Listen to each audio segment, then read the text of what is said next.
Question 1. In what ways does your media product use, develop or challenge forms and conventions of real media products? Well, first we'll be talking about how I use those conventions, then going on to how I develop those conventions, and finally how I challenge those conventions.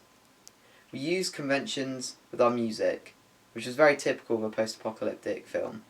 It was a dramatic piano backing track to build an epic, tense and serious atmosphere. A similar film in the same genre as ours, Apocalypse Now, used the famous classical track Ride of the Valkyries in one of their scenes, when helicopters swoop in on a Chinese village. Here it is.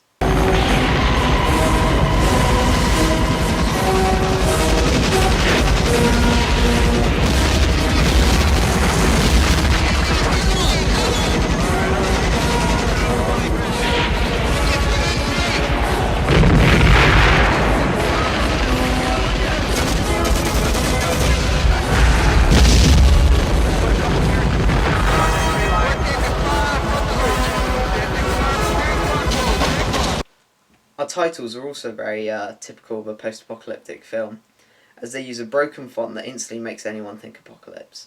The animations are also very basic, with a flickering entrance and a scroll out. This isn't really typical of a post-apocalyptic film, as the animations often are very basic, but the font is definitely apocalypse. During the film we show Jasper's isolation, as he wanders the post-apocalyptic setting in search of useful items and fellow survivors. The convention of isolation is prominent in almost every post-apocalyptic movie, as it allows the audience to connect to the character one-on-one, as their emotions and feelings are often displayed in these scenes, as it's just the character and the audience present. Retrospectively, groups are also a convention of the genre of our film. As you can see in the opening, Sam, Chris and Jamie are the group of people in the car.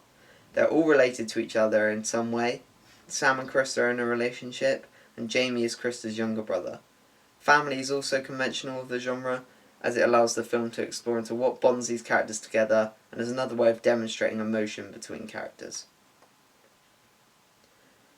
Groups generally are also conventional, as people will team up to fight against something, sometimes in these apocalypse films, like zombies, such as in Shaun of the Dead, where they all group up and go to the pub. As for developing conventions, I'd say our dialogue fits into more of a drama, as the characters interact on a much more personal level and talk about their emotions and feelings. We also mentioned a dispute that Sam and Jamie had previously had over honesty, and these quarrels and disputes are typical of a drama. Whereas in action films, dialogue is much more basic and is used to communicate to the audience what is happening. An example of this is in World War Z.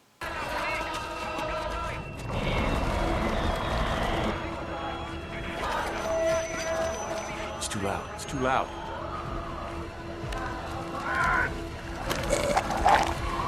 Coming over the top!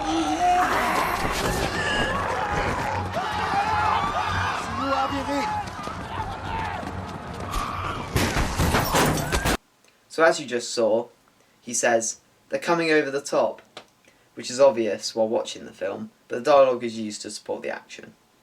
So in our post-apocalyptic film, we'll be making our dialogue more similar to a drama by focusing on the emotions of the characters, unlike a typical post-apocalyptic action film, which uses dialogue to help the audience understand what they are watching. The mood and tone of our film is slightly conventional of post-apocalyptic films, but we try to make it similar to a normal Earth. There are no zombies or meteorites about to hit the Earth, like in other films of this same genre. Our film is more than likely a post-apocalyptic drama, such as Sky One's You Mean the Apocalypse. We want to focus on the emotions of the characters, rather than jaw-dropping special effects, as we feel this would not suit the film we are making at all. Our media product challenges conventions of the post-apocalyptic genre, as we have a teenage male protagonist called Jasper.